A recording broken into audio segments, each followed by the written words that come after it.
Chapter 21. The Tunnel Road. They gathered in an underground chamber that was redolent with the smell of earth, ponies, and the leather saddles on their backs. Haille counted 9 mounts, 1 for each of them, plus 2 fitted with saddlebags of supplies. Gandolin and Seraphina presented them each with light leather armor, branded with runes and symbols Haille could not read, but, like so much of the elf's craftwork, it was marvelous to behold and sturdy. He was grateful for the gifts. To Val, they had also provided a new yew-staff, similar to the one he had wielded when Haille had first met him. "The preferred weapon of the Knights of Oban," Gandolin said, a knowing twinkle in his eye. Sandalin had said they would be taking the tunnel road, and so Haille was not surprised when the doors at the south end of the chamber opened to reveal a dark, underground passageway, wide enough for about 4 horses to ride abreast. He wondered how they would see until Lazlorn entered with a curved staff. On its hooked end hung a lantern that glowed with the same blue light Haille had seen glowing overhead the night before. Karrith and Veolin joined their brother at the front of the line, throwing saddlebags over their ponies. Lazlorn and Karrith were outfitted for travel as they had been upon their first meeting. Veolin was dressed to match, save for a hood over her head and a scarf drawn over the lower half of her face, obscuring her wound. Haille studied her eyes for some sort of greeting, an acknowledgement, but none came. Hurting more than he would have liked to admit, he walked back to the last pony and mounted. After a series of farewells and thanks, they plunged into the tunnel single file. Haille was relieved to be moving south, towards his father once more, this time with guides who knew the forest better than they. Dank and dark, the tunnel road lived up to its name. The hoofbeats of the animals were loud and cacophonous, making the walls seem close, the ceiling low, and talk impossible. They each had to concentrate on simply following the bobbing of the lantern Lazlorn held at their fore. Bringing up the rear as he was, this was especially hard for Haille, but at least the elk rode behind him. Adamantus had better vision in the dark than any of them, and the few times Haille fell so far behind that his pony slowed, unsure in the darkness, the elk came alongside and helped them to catch up. If this was to be the path for the rest of the journey, Haille thought, it would be a hard one. But after a few leagues, light appeared, and they burst into it. The forest opened all around them. The air was biting cold. Strangely enough, the trees and foliage on either side of them seemed to hold the same shape as the tunnel from which they emerged. After continuing along this road for an hour, Haille realized that this road was a tunnel of sorts as well. The trees and leaves that were impenetrable on either side allowed swift and safe passage. Swift for sure. Veolin at the head, her brothers behind her, kept a ferocious pace, as if they were in some great hurry and already running behind. Haille wondered what could drive them so. For a while he indulged himself with the thought that Veolin was pushing them for his sake, so he could reach his father soon. But he quickly checked his feelings, and reason convinced him that it was more likely the elves simply wanted to capitalize on this segment of their journey where the road was easy. Haille watched the tail of her scarf fly. Her hair was tucked somewhere beneath. She never even turned to look at him. They did not pause for rest. Haille was impressed by the pony's endurance. Haille and the others had to find a way to snack on the sweetbread that the elves had packed for them while they rode. When dusk began to settle, Haille felt none of the foreboding that he had in the dark forest. This band of woods, south of Gilithwain, was benign and green, an extension of the woods that the elves made their home.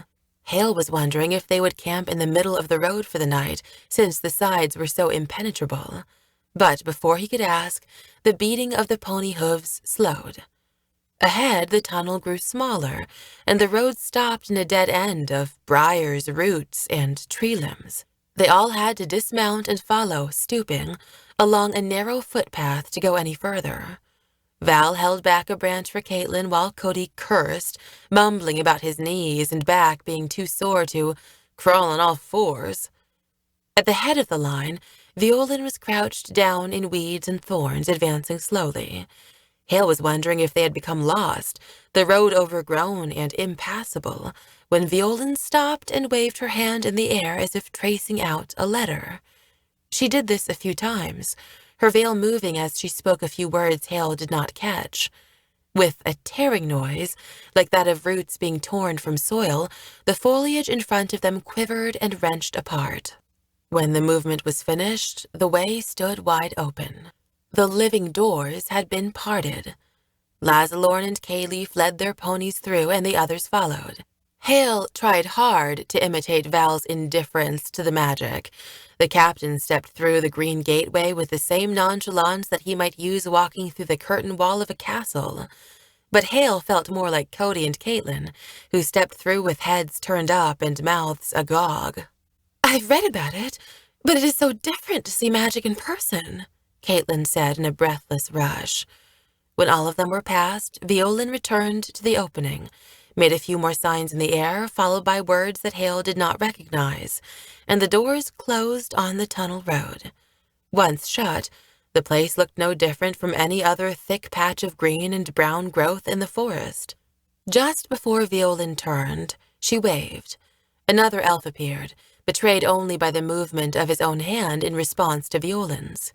He was guard, otherwise invisible, his clothing blending in with the beiges, browns, and myriad shades of green around him. Once he was still, he was lost to sight again. Here the woods were hilly and tiered.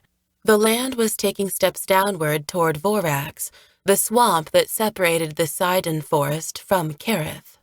The elves did not remount, but instead walked amongst the trees and shrubs, brushing through the branches as if looking for something.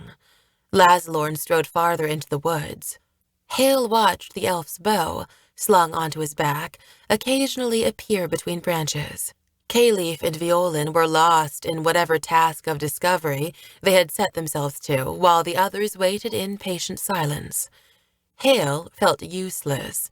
Sapphire gave a whistle from his shoulder. She darted out, striking something hanging off to the side, then landed back on his shoulder. It was a bird skull, shiny, polished, and painted red with yellow and green markings.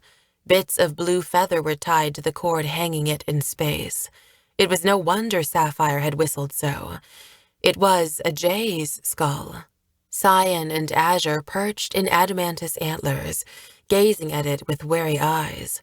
Haille took it in his hand to pull it down. "I would advise against that," Veolin said from behind him. He jumped, unaware that she had moved so close. He could smell her as she moved in front of him, something like violets, something like earth. Then, of course, there was leather and sweat. She looked closely at the skull, then he let it drop and swing back into place. "What is it?" Caitlin asked. "A talisman," Veolin said. "I can't say the jays like it much," Haille said. "Well, that cannot be helped. They should learn to like it because it means the way is safe, clear of vorgs." She whistled with her fingers in her mouth, and her brothers returned from the brush. "It was what we were looking for before we proceeded." "Who left it?" "You would call them dwarves, but to us they are the missing. They are a wild people, choosing to live deep in the forest and even under it, in caves far deeper than ours. They travel on paths that hardly ever cross ours. We will not see them on this trip. Most elves have never seen them, but they are our allies, at least against the vorgs. The missing watch their movements and the movements of the forest carefully for us." "Elves, vorgs, and dwarfmen? These woods hold many wonders," Cody said. "Yes," Karrith said. "It is a wonder you all made it as far as you did." He pushed some ivy aside and disappeared into the woods at the very point marked by the small skull, leaving it swinging and twisting in his wake. Through the growth he called after them, "Come on, follow me." It was late when they finally stopped. Haille found it hard to hide his fatigue, but the elves betrayed their exhaustion as well. Lazalorn dismounted from his pony and kneaded his thighs. Karrith sat down on a log the first chance he had and took a long drink of water from his skin. It was Veolin who goaded them into gathering firewood. The brothers moved, but not without groans. Val turned to Cody and Caitlin, who were closest to him. "Snap to, let's help," he said. Haille was left holding the ponies. He thought he would perhaps try to find a stream to water them, but Veolin turned to him, her blue eyes staring out at him over her lavender scarf. He wished he could see her mouth. He offered a tentative smile, but her harsh voice cut him off. "What are you waiting for? We need wood." The days continued in kind, Karrith and Lazalorn paying them little attention, Veolin little courtesy. She and her brothers were too preoccupied with the speed with which they rode, staying on course, finding more talismans, and hunting food. Haille was glad to have the company of his friends, otherwise it would have been an uncomfortable journey. It was only on their 5th night out that the Karrith found his tongue. He was full of questions about Antis, how the humans lived, what they ate, if they believed in elves. It seemed that previously he had been holding back. Lazalorn still kept his silence, but Karrith let his questions flood out. Haille was glad to have Caitlin there, for she could answer their questions better than he. "Do they believe in elves and Antis?" Karrith asked. "I'm afraid elves fall under the category of magical creatures. They are considered myth, and belief in them is not allowed, according to the laws put down by Hilary Hillborn and enforced by the Inquisitors." "Not even fairies?" "Not even fairies," Caitlin said. "You won't find Karrith so strict," Val added. "There the Inquisitors do not have the same influence." "Aye," Cody said. "Corinthians are known for superstition and stories." "Yes, past generations of elves used to pass among them, their ears disguised, of course. Our father was Corinthian." Haille was filled with envy that the southern kingdom was so favored as to have had elves among them, even claiming them as ancestors. He turned to Lazalorn and asked about his parents, but he replied with his characteristic silence. They came upon great fields and meadows now, where the canopy was broken and bright, unencumbered sky spread out above. Weak sunlight flattened out on brittle winter leaves. There were fewer and fewer of the great, towering trees. These woods were of the more ordinary sorts. Haille realized he missed the behemoths of the deep forest. He wished he had taken a last long look at one, to savor its magnificence. The weather grew colder still in the coming days. They all wrapped themselves in cloaks and covered their heads. They fetched more and more wood for their fires. Now whoever stayed up on watch also kept the fire going throughout the night. Orange flames danced until the dawn. The sleeping blankets smelled of soot from being placed so close to the fire night after night. Winter made its presence known. Clouds moved in and covered the sky, blocking out the sun. Only in the evening would it reappear, in a belt of red clouds in the western sky. At dawn it was the same, just in the east. It felt as if some lid had been closed down upon them. Haille slept fitfully with disturbing dreams, but could not remember them once he woke. One night, Haille stirred from his sleep. Lazalorn was at watch but had let the fire die. They had camped along a promontory that looked out over a wide, rocky field with a few streams and pools mingling in it. If they had been traveling for pleasure, the field would have been a fair place to go walking to see what lay in the pools, but since they were in haste, the place was just an obstacle, infernal because it was impassable without dismounting their ponies. So Karrith had counseled that they ride above it and hope that the land leveled out, which it had not done before nightfall. So they had slept behind some boulders to block the wind, hoping that the next day their luck would prove better. Lazalorn was perched at the edge of the camp. The cord of his bow was taut, the arrow aimed into the darkness. At first, Haille thought he should announce himself by some loud movement, but then he remembered these were elves, and Lazalorn surely had already heard him. So he picked up Elkhart, keeping it sheathed for the purpose of stealth, and crawled over, being sure to stay lower than the boulders. Lazalorn did not take his eyes from his prey. His arrow moved, tracking whatever was down in the field below. Haille felt a cold chill roll up his spine. His hairs were standing on end. "What is it?" "A Seth," Lazalorn said, his voice deep and imposing. They were the first words Haille had heard him speak. "A what?" "A Seth." He spoke not in whispers, but a low voice. Whatever it was not so close that it could hear them. This was some relief. "What is that?" "Fell creatures that lie dormant for centuries, millennia, that only arise in times of great strife and turmoil. They move at night and feed on the flesh of the recently dead." Haille looked down into the valley. He strained his eyes, and to his surprise, he could see some dark shape skulking about. He imagined a hunched back, dragging arms, and a wagging head close to the ground.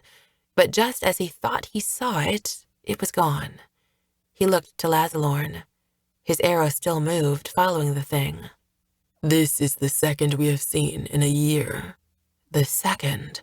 That is many?" "They have not been seen for over 1,000 in these parts." "Do they know something we do not?"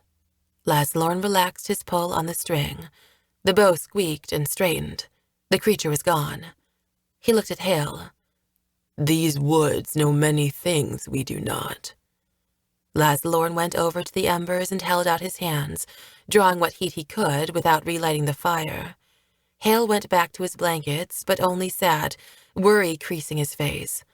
Lazalorn noticed. "Yes, 2 is many. They are an unnerving beast, even more so if one knows their history. But do not be troubled. This one was moving north, and I doubt we will cross paths with him again." "Will he be destroyed in the forest?" He shook his head, lips white against each other. "No. He will find his way to the dark woods. He will be safe there if that is where he is heading." "Perhaps this is the same one that was seen last year," Haille offered. He could not bear the thought of 2. He knew he sounded like a frightened child. Even here, away from the dark woods, he found that he could still be terrified of this place. He wondered if he could ever sleep well again. He yearned for daylight, when he felt braver and could at least see his enemies coming. Lazalorn was wrapping his hands in cloth, as if in bandages. He flexed his fingers, testing the movement. This was already absorbing his thoughts more than Haille's questions, but he did answer. "One can hope." The sun did not show itself the next day. Haille and Lazalorn did not speak of the Seth, but he knew that Karrith and Veolin had been told, simply by the added alertness with which they carried themselves. Val and Cody, although ignorant of the sighting, picked up on the tension and rode with a new wariness, their hands close to the hilts of their swords. The cold weather broke, and this day was mild, as if autumn was making one last stand before winter settled in for the season. Where the trees opened enough to let it in, the sky shone steel gray. They descended from the highlands onto lower ground. The earth was hard and dry from the cold, but Haille could see this was a place where water flooded often. The trees stood on roots that propped them up off the earth. Blonde moss hung in beards from their branches. Red and yellow nests of algae floated in pools. Finally, they reached a place where there was more water than land. The road they followed was a thin strip of earth, columns of trees on either side, surrounded by inky water. Submerged creatures made V-shaped ripples on the surface as they swam past. Lazalorn and Karrith rode with arrows knocked back in their bows. The strip of land narrowed until it was just a bridge of dirt and ended at the edge of a lake. It was clogged with grasses, mounds, and bushes, but it was a lake nonetheless. The clouds had fallen down into it, and it was impossible to see how far it stretched. This was the Vorax Swamp, the very end of the woods of Sidon. At the shore, Karrith stopped and waited. It was only after a while that Haille realized the elf was chanting beneath his breath. Something came towards him out of the mist, an arrowhead of wake spreading a wide wave. Haille was startled and reached for his sword, but Lazalorn and Veolin had dismounted and were calm.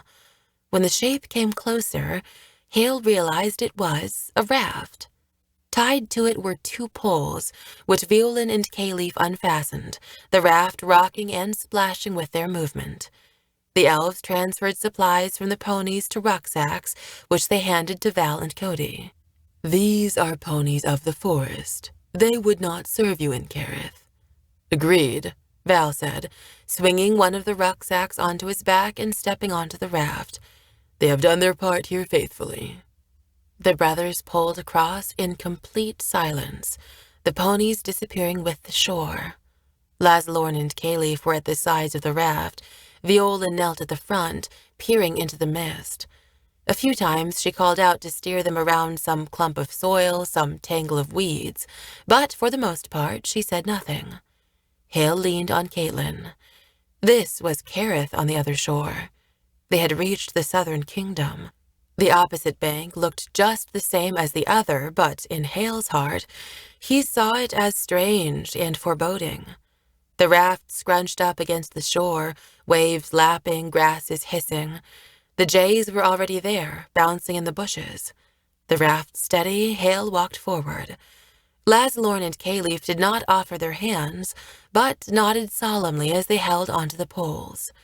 Haille was reminded of the crossing he made of the Liam. He had left River Ridge alone that morning.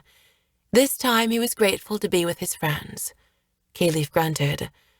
"May the fates choose you a safe path, and keep you and yours well."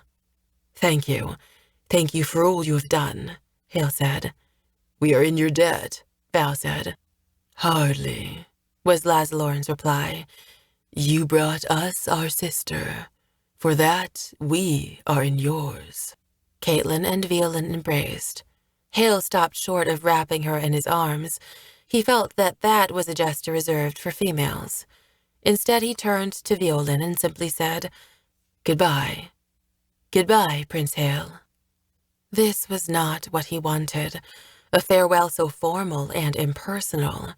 She offered her hand and he took it, but she released him without another word, her hand dropping to her side. Val and Cody carried their packs ashore. The raft shifted significantly when the elk followed them off. There was no further reason to tarry. Haille hurried off with Caitlin behind him. Karrith and Laszlo put their heft into their poles and nearly lifted themselves off their feet as they struggled against the weeds and muck of the shallows. Haille watched as they faded into the mist. Realizing that in just a few moments they would be invisible, perhaps forever from his view, Haille tried to memorize every detail, every nuance.